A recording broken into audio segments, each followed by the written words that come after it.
So we all have dreams um, and personal breakthroughs that we want to have, and the obstacles in order to like get there. And so, like, what I wanted you to do through this exercise is just like expand your mind of like what's really on your heart. Like, what do you really, what would you really pick if you didn't have any limitations in your resources? And think of those terms. And like my goal for you guys is to lift the lid, like help you see that you're so much more capable. And because this is something I'm learning from myself, like so much more capable than what we've done in the past. And so the obstacles in your way to get to where like you would really want to go, they are not money, and they're not time, and they're not relationships. And I am fully convinced that there are super dumb people that are wildly successful because they never learned that they couldn't do something. They're super successful dumb people. Trust me. So I think the real limitations that we have is what we've been talking about a lot, and I'm going to package it in a different way. Is our own undervaluation of what you're capable of and what you deserve. So let's take an old story out of the Bible, huh? So we have the Israelites, and they stumbled around in the wilderness for a long time. Is anybody familiar with the Israelites and Moses and all of them? Um, so it's such a great example because there was the people that went out and like looked at where they really wanted to go. They were like in some really crappy situations for a long time, and then like the best case scenario is right in front of them, and then there's the majority said there's all these problems, and then two people were like, oh, this is awesome, we are gonna love it. And none of those people like got there because the majority of them was only looking at what they couldn't do, and they learned their own limitations. And so all the people that said that they couldn't do it, they were right, and they didn't get there. They all died, except for the two people that said they could. Whether you believe you can or whether you believe you can't, you're gonna be right. So, and I'm not gonna go to that.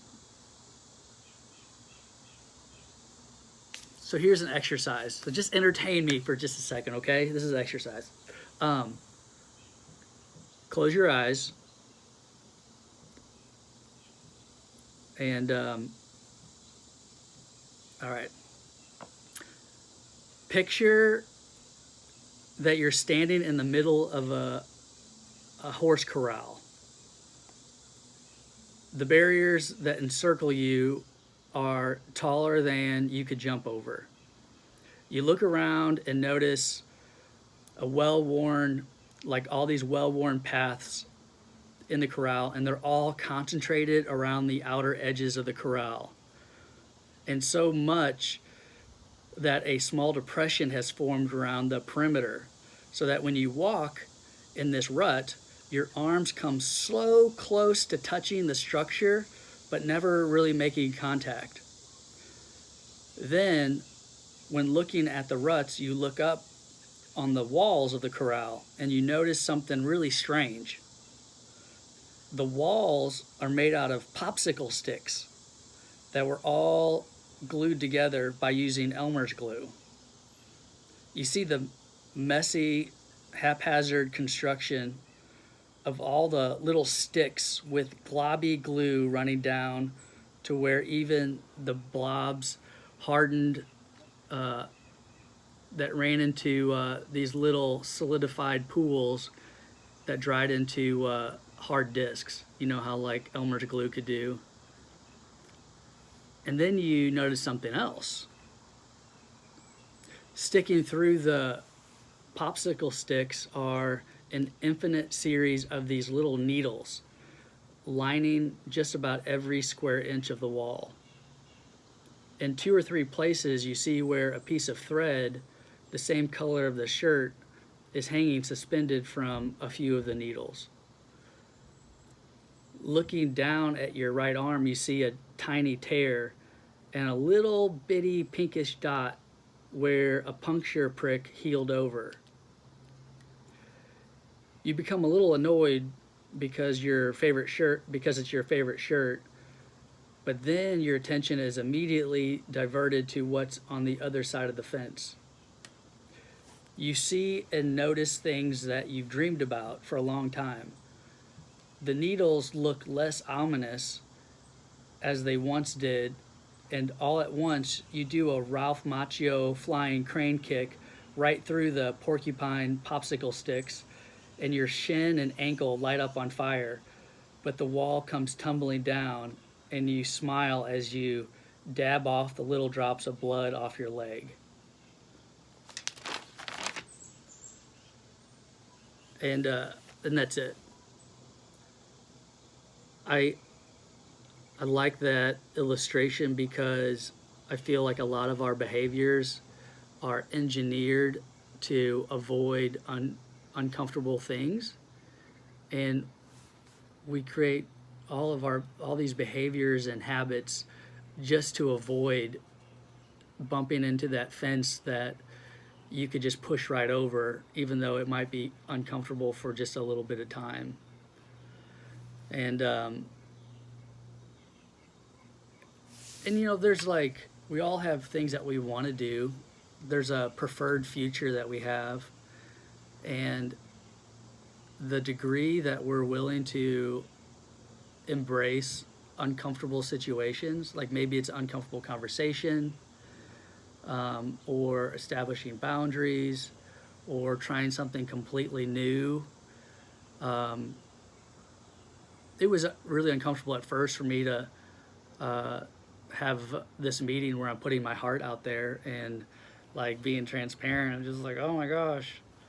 And I'm learning that it was just silly. Like, I had no reason to like feel uncomfortable about it. One dream of mine is to form like a group of people that are from a lot of different industries, like plumbing, HVAC, real estate, and I'm really figuring out that in order to learn like things quickly, just try to teach it, and you remember it better. And I think it would just be amazing to be able to form a group, learn from them, and help other small businesses like scale and get to the next level of like wherever they're at. And maybe I'm devoting a half a day a week to a group like that, but it's kind of intimidating, like where do I start? And why would people want to like be a part of my group? I wasn't the most popular kid at high school, and I have those memories of not knowing which table would like me to sit there, and so I'd walk around the hallways sometimes. And so it was so there's I see what I want, but I don't necessarily know how to get there, and I'm definitely not super comfortable with the idea.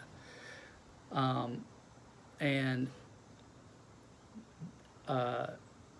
Jonathan Potoshnik, who started the company of our software, he did it. He started a lawn care business and a software, and then he formed this like successful lawn care group.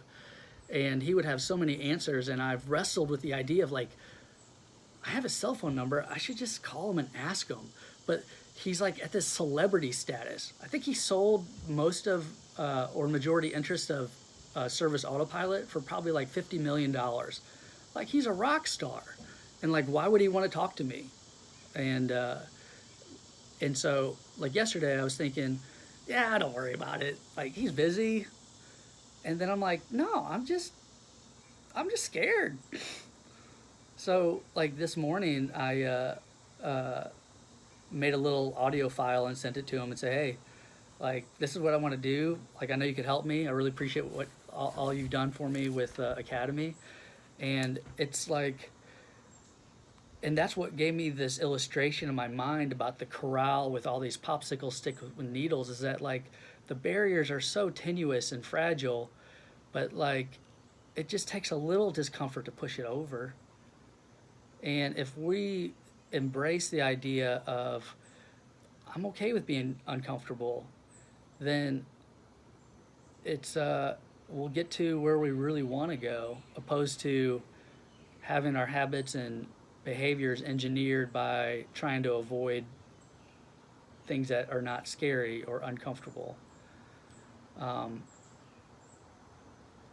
I This was not my notes, but I love one of the children's books that Silas likes about these two rabbits, and one is adventurous and the other one just wants to stay inside because he's scared of going outside. And the other rabbit's like, you just got to be a little bit brave. And I was like, yeah, I think so. I just need to be a little bit brave. Um, so, um, and so in everything that I'm learning, it's all about the little things. I love gratefulness because it's a little thing that you create a habit to drown out other poor emotions. It's like a life hack. You just start doing it, and then it's just going to keep developing all of these great results. Um, I think vulnerability is coming my new favorite thing because it helps everyone be the best version of themselves and not scared to be who they really are. And uh, I think the having a question of what am I scared to do? What is the uncomfortable thing that I'm avoiding because I'm just a little scared, or that's just a little uncomfortable. Like what is that thing that I'm avoiding that could like really help where I want to go? Would really help me get out of the corral that I've been like creating this worn pathway around and around. And like it goes back to the concept of an elephant tied to a stake, and I'm going over it again because like I need this. I want to go somewhere that I feel is very scary, and and I just want to like challenge you guys to start asking those questions of what what are you avoiding that is uncomfortable that could produce really big results, because there's something really cool on the other side of the fence. And I always want to reiterate that like I am genuinely for y'all's best interest first. Like, uh, so maybe there's something in your heart and it doesn't include bloom. That's okay. Um, like, my goal is to just raise y'all's ceiling. Like, and if I do anything, is just to be a constant reminder that you could do and have and be more than you are right now. Period. Um, so uh, as a little simple thing, I started taking cold showers because it's just a practice of like forcing myself. Like I just nothing in me wants to do this, and everything's about habits. And um, I'm not saying you guys have to do that. I'm just saying uh, it's the tiny. It's starting out so small. These little habits that will create the big results. Because taking a cold shower is, to me, a lot easier than having a difficult conversation with somebody that intimidates me. I just have to like stand there.